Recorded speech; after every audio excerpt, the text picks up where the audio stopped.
Hi dears, നമുക്കൊക്കെ ദേഷ്യം പിടിക്കാറുണ്ടല്ലേ? ദേഷ്യം പിടിക്കുന്ന പല തരത്തിലാണെന്നുള്ളൂ.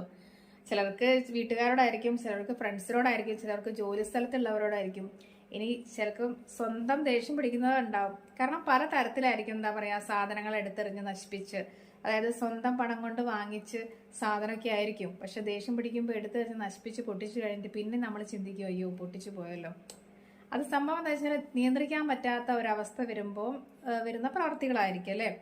അപ്പൊ ഇതിനൊക്കെ ഓരോരോ സോൾവ് ഉണ്ട്. അതായത് ബ്രീത്ത് എക്സസൈസ് ആണ്. നമ്മൾ സാധാരണ റിലാക്സിങ് മെത്തേഡ് എന്ന് പറയുമ്പോൾ പഠനങ്ങൾ തെളിയിച്ചത് ബ്രീത്ത് എക്സസൈസ് ഡെയിലി ചെയ്യാന്നുള്ളത്. അപ്പൊ ഡെയിലി ചെയ്യാൻ പലർക്കും മടിയാണ് എന്നുള്ളതാണ്. അപ്പം പലരും ചോദ്യം, ഇതിനൊക്കെ എവിടെയാ നേരം, ജോലി സ്ഥലത്ത് നിന്നൊക്കെയാണ്. പക്ഷെ നമ്മൾ വിചാരിച്ചാൽ കുറഞ്ഞ സമയം മതി. എല്ലാവരും ഒന്ന് ചെയ്തു നോക്കുക. അതായത് ഒന്നുമില്ല, നമ്മൾ ഡെയിലി ബ്രീത്ത് എടുക്കുക, പിന്നെ ഒന്ന് ഹോൾഡ് ചെയ്യുക, വായക്കൂടെ വിടുക, അത്രയേ ഉള്ളൂ. അപ്പൊ അതൊരു 10-20 തവണ നമ്മൾ ഡെയിലി ചെയ്തിട്ടുണ്ടെങ്കിൽ തീർച്ചയായിട്ടും നമ്മുടെ മനസ്സിലെ സ്ട്രെസ്സൊക്കെ ഒന്ന് കുറഞ്ഞ് വളരെ ഹാപ്പി ആയിരിക്കും. അപ്പൊ നമുക്ക് എന്ത് പ്രശ്നങ്ങളും നമുക്ക് ഓവർകം ചെയ്യാനുള്ള ആ ഒരു ടെൻഡൻസി നമ്മളെ മനസ്സിൽ എപ്പോഴും ഉണ്ടായിരിക്കും.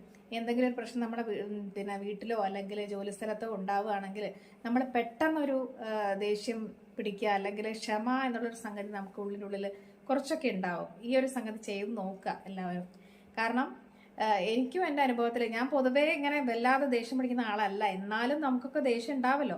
അപ്പൊ ഈ സമയത്ത് ഡീപ്പായിട്ട് ഇങ്ങനത്തെ ഒരു എക്സസൈസ് ഡെയിലി ചെയ്ത് നോക്കുകയാണെങ്കിൽ കുറച്ചൊക്കെ വ്യത്യാസങ്ങൾ എന്തായാലും വരും. അപ്പൊ ഈ വീഡിയോ നിങ്ങൾക്ക് യൂസ്ഫുൾ ആയിട്ടുണ്ടെങ്കിൽ തീർച്ചയായിട്ടും ലൈക്ക് ചെയ്യാനും ഷെയർ ചെയ്യാനും കമന്റ് ചെയ്യാനും മറക്കരുത്.